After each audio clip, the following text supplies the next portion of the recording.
जंतु विज्ञान देखिए, एक यूनानी दार्शनिक हुआ था, मैंने पहले बताया था अरस्तु। अरस्तु का जो खेल था, हर विषय में उसकी अपनी स्पेशलिटी थी। तो बायोलॉजी का जो जनक माना जाता है वो कौन माना जाता है? वो माना जाता है अरस्तु। ठीक है ना। और जीव विज्ञान वर्ड उसने दिया था। एक सवाल यह था कि बायोलॉजी वर्ड किसने दिया? तो बायोलॉजी वर्ड जो है 1801 में जो है लैमार्क था और एक ट्रेविलेंस।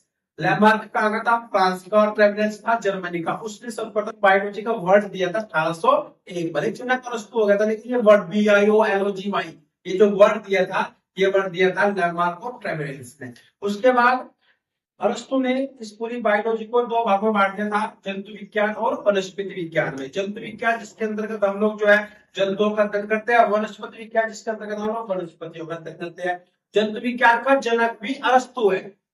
ये था जीव विज्ञान का जनक भी अरस्तु और जंतु विज्ञान का जनक भी अरस्तु। और उसने जो है उस पर हिस्टोरिया एनिमलियम में जो है सभी जंतुओं का वर्णन उसने कर रखा है। इसी प्रकार वनस्पति विज्ञान का जनक है थियोफ्रेस्टस। इसकी किताब है सिस्टम नेचर।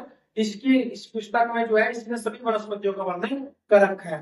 जीव का एक वैज्ञानिक नाम दे रखा है। तो एक जार्ने था, उसने सर्वप्रथम इसको वैज्ञानिक पद्धति को जो है आधार दिया था, लेकिन उस चीज को आगे बढ़ा नहीं पाया था। उसको काम 1753 में कैरोलस लीनियस ने प्रत्येक जीव को उसके वैज्ञानिक नाम प्रदान किया। और उसका पहला जो वर्ड है वो वंश है, दूसरा उसका जो वर्ड है वो किसके लिए होता है? जाति के लिए होता है। तो जैसे मानव है, मानव का वैज्ञानिक नाम होमो सैपियंस है, तो होमो क्या हो गया? उसका वंश, और सैपियंस क्या होगी? उसकी जाति। जैसे मानव का होमो सैपियंस लिंग। एक सवाल यहाँ लिंग क्यों लिखा मैंने? एक जगह एक सवाल मैंने पढ़ा था, उसमें दे रखा था मानव का वैज्ञानिक नाम क्या है? होमो सैपियंस या होमो सैपियंस लिंग। अगर हम लोग ग्रामेटिकल रूप से देखे जाए तो होमो सैपियंस लिंग, क्योंकि लीनियस ने जब इसको डेवलप किया तो उसने अपने नाम पे लगा दिया पिक्चर लिंग। समझ में आ गया? ये जो लीनियस का नाम है, लिंग है ना, वो लिंग जो लीनियस के नाम से लिया, तो उसने क्या लिख दिया था? होमो सैपियंस लिंग। मैंने ग्राना टिग्राना, गाय बोस इंडिक्स, कुत्ता कैनिस फेरेरी, सरसों ब्रेसिका कम्पेस्टिस, बिल्ली फेलिस डिमोस्टिका, आम मैग्निफेरा इंडिका, और चना सीसर एरेटियम। इसके अलावा वो काफी है जो आपकी पुस्तकों में है, उसको अच्छी तरह से आप लोग कुछ वैज्ञानिक नाम रखना। कैरोलस लीनियस को जो है द्विनाम पद्धति का जनक कहा जाता है। इसको वर्गीकरण का पिता भी कहा जाता है, इसको फादर ऑफ टैक्सोनॉमी भी कहा जाता है। उपनाम जो है वो कैरोलस लीनियस की है। इसको आगे बढ़ाया RH विटकर ने। RH विटकर ने 1969 में पूरे के पूरे जीव विज्ञान को 5 भागों में बांटा। ऊपर 2 ही भागों में बांटा था, 1969 तक जो है 2 ही भागों में बटा रहा। आज भी मोस्टली हम लोग 2 ही भागों में अध्ययन करते हैं, लेकिन RH विटकर ने 1969 में जो है इसको 5 भागों में बांटा। सबसे पहले मोनेरा, दूसरा प्रोटिस्टा, तीसरा कवक, चौथा पादप और पांचवा जंतु। मोनेरा के अंतर्गत क्या आ जाते हैं? जितने भी तंतु में जीव है वे मोनेरा के अंतर्गत आ जाते हैं। प्रोटिस्टा के अंतर्गत जितने एक कोश के जीव है, जैसे अमीबा है, पैरामीशियम है, यूग्लिना है, ये सब किसके अंतर्गत आ जाते हैं? प्रोटिस्टा के अंतर्गत आ जाते हैं। कवक के अंदर क्या आते हैं? बर्तोपजीवी और परजीवी। यहाँ पे हम लोग कवक को पढ़ेंगे। कवक की जो है जिसकी बाह्य भित्ति काइटिन से बनी होती है वे कवक होते हैं। तो कवक के अंतर्गत हम लोग मर्तोपजीवी और परजीवी का अध्ययन करेंगे। और उसके बाद पादप के अंतर्गत हम लोग सभी पुष्पीय अपुष्पीय पौधे का वर्णन करेंगे। और जंतु के अंतर्गत समस्त जंतुओं का हम लोग अध्ययन करेंगे। ये किसने दिया था? RH विटकर ने। RH विटकर ने इसको 5 भागों में बांटा था। फिर रिपीट कर रहा हूं, पहला क्या था? मोनेरा, दूसरा था प्रोटिस्टा, तीसरा था कवक, चौथा था पादप और पांचवा था जंतु। ये शुरुआत था वनस्पति विज्ञान की। ये कोशिका है, आगे समझ में। इसके बीच में क्या होता है? केंद्रक। बाकी समझ में। इसमें लाइसोसोम होता है, इसमें माइटोकॉन्ड्रिया होता है, इसमें नवक होते हैं, इसमें साइक्लोसोम होता है, इसमें कोशिकाएं होते हैं। और ये तो सारा पता चलता है ना, ये जीव द्रव्य होता है। ध्यान रखना, इसको क्या बोलते हैं? जीव द्रव्य। इसी सेल से जो है क्या होता है? नए जीव का निर्माण होता है। मोटी सी भाषा में अगर हमें सेल्स देख लिया है तो भैया गन्ना जाओ, अगर ने क्या जो आंख लगी हुई है ना वही सेल्स है। तो गन्ने में देखो अगर ये 2 कोरी है तो ये 2 कलिकाएं जुड़ रखी है, और इसी कलिकाएं में 2 बार एक्स लिख दिया है। समझ में ना? तो वही होती है सेल। कोशिका की जीवों के आधारभूत संरचना इकाई कोशिका। ये सवाल पहले कोशिका खोज किसने की थी? रॉबर्ट हुक ने की थी 1665 में। इसकी एक पुस्तक है माइक्रोग्राफिया। माइक्रोग्राफिया में इसने बताया था कि कोशिका जो है किसके समान है? मधुमक्खी के छत्ते के समान। अगर हम लोग मधुमक्खी के छत्ता देखा होगा तुम लोगों ने, तो ये स्थिति मधुमक्खी के छत्ते की रहती है। मधुमक्खी की छत्ते की स्थिति रहती है, तो इसको एक एक को क्या बोलते हैं, कोठरी। कोठरी माने कोठा। इसी कोठा से कोष, और कोष से क्या बना, कोशिका। समझ में? ये डेवलप किसने किया था? ये डेवलप किया था रॉबर्ट हुक ने। एक सवाल पूछा जाता है कि रॉबर्ट हुक ने कोशिका की तुलना किससे की थी? मधुमक्खी के छत्ते से की।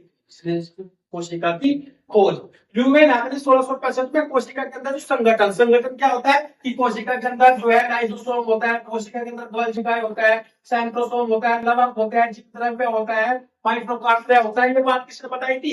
ये बताई थी ल्यूमेन हॉक ने बताई थी। इसने कहा था कि कोशिका के अंदर संगठन, यानी कि ये सब चीजें जो है कोशिका के अंदर होती है। केंद्र की खोज रॉबर्ट ब्राउन। सबसे मेन चीज क्या है? केंद्र। जहां केंद्र किसी का जो है सेंट्रल विभाजन होता है आगे जाके, केंद्र जो है किसने खोज की थी? इसकी रॉबर्ट ब्राउन ने की थी। इसके अंदर जो ये जीव द्रव्य है इसकी खोज की थी, ध्यान रखना, ड्रूजोर्टिन। ड्रूजोर्टिन खोज किसने की थी? इसकी ड्रूजोर्टिन। लेकिन पुरकिंसन ने जो है कोशिका के अंदर तरल पदार्थ को प्रोटोप्लाज्म जीव द्रव्य नाम रखा। किसने? पुरकिंसन। पुरकिंजे भी लिख रहा है किताबों में, पुरकिंजे भी लिख रहा है, ध्यान रखना इस चीज का। इंग्लिश प्रोनाउंसिएशन में और हिंदी प्रोनाउंसिएशन में अंतर होता है। सैप जैप की भी आवाज देता है, समझ में आएगा? चैप टैप की भी आवाज देता है, सीएच।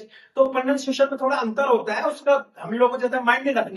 थानोसॉर्बिस में स्लाइडेन ने कहा कि पादप का शरीर सूक्ष्म कोशिका से बनता है। किसने कहा? स्लाइडेन ने। स्वान ने, स्वान माने कुत्ता, दिमाग में रख लो, अंग्रेजी में स्वान है, स्वान भी होता कुत्ता। कुत्ता क्या कहता है कि जंतु के अंदर भी पादप का निर्माण होता है ना? जंतु का जो शरीर होता है वो भी सूक्ष्म कोशिका से बनता है। किसने कहा? स्वान ने। स्वान में कुत्ता जरूर रहता है, कुत्ता क्या जंतु है, तो जंतु का जो निर्माण होता है वो भी सूक्ष्म कोशिका से बना होता है। 1855 में विर्चो ने जो कोशिका का निर्माण पहले से मौजूद कोशिका से बना। विर्चो क्या कहता है कि कोशिका निर्माण शरीर के अंदर जो पहले से कोशिका है उसी से जनरेट हुआ। मैंने भी बताया तुम लोगों को, रिसर्च दो चीज होती है, to investigate the new things, नई चीज खोजना, या फिर कोई पुरानी चीज आई उसी को आगे लेकर चलना, वह भी रिसर्च करा जाती है। और उसी को चिंता किसने किया? विर्चो ने किया। विर्चो कहता है कि कोशिका जो है, कोशिका का निर्माण क्या होता है? शरीर में पहले से निर्मित जो कोशिका उसी से उसका निर्माण है। 1886 में स्ट्रासबर्ग ने केंद्र पैतृक लक्षणों के वंशा गति में भाग लेता। देखिए इस चीज को क्या है, केंद्र। केंद्र किससे बना होता है? इसके अंदर आता है डीएनए। डीएनए प्लस प्रोटीन है ना। डीएनए और किसी की वंशानुगत जांच करने के लिए हम लोग क्या करते हैं? उसका डीएनए टेस्ट करते हैं कि ये इसका पिता है नहीं है, जेनेटिक पिता है नहीं है, डीएनए टेस्ट उसका होता है। तो ये बात किसने कही थी? ये बात की थी स्ट्रासबर्ग ने की थी। और जो इसके अंदर फिर हम लोग गोल्जी की खोज किसने की थी? Camillo Golgi. याद करना आसान रहेगा। गोल्जी का अपने नाम पे इसका नाम रखते हैं गोल्जी का। और गोल्जी का क्या करता है? कोशिका का श्रवण, ये सुनने का जो है, सुनने का चीज हमारे यहाँ कान है, तो उससे कह सकते हैं गोल्जी का जो है कोशिका के कान है। उसके बाद लाइसोसोम की खोज किसने की थी? जी दवे ने। आंख मध्य की थैली क्या कहते हैं? तो जिसके अंदर जो है हानिकारक एंजाइम्स रहते हैं, और हानिकारक एंजाइम्स क्या होते हैं? इसके अंदर जो है पौधे को नष्ट कर देते हैं। ये कौन है? लाइसोसोम। सेंट्रोसोम की खोज थी बवेरी ने, और माइटोकॉन्ड्रिया खोज आल्टमैन ने की थी। माइटोकॉन्ड्रिया कहा जाता है powerhouse of the cells. और एक सवाल में आता परीक्षा में, सबसे ज्यादा एटीपी अणु कहां डेवलप होते हैं? कहां जनरेट होते हैं? ग्राम्स। चक्र में कितने होते हैं? 34। बाकी कितने होते हैं टोटल? 36। दो अणु बाकी पूरी और सेल से बन जाते हैं, और 34 अकेले किससे बनते हैं? ग्राम्स चक्र में बनते हैं। समझ में आ गया? इसलिए माइटोकॉन्ड्रिया सेल्स का पावर हाउस कहा जाता है।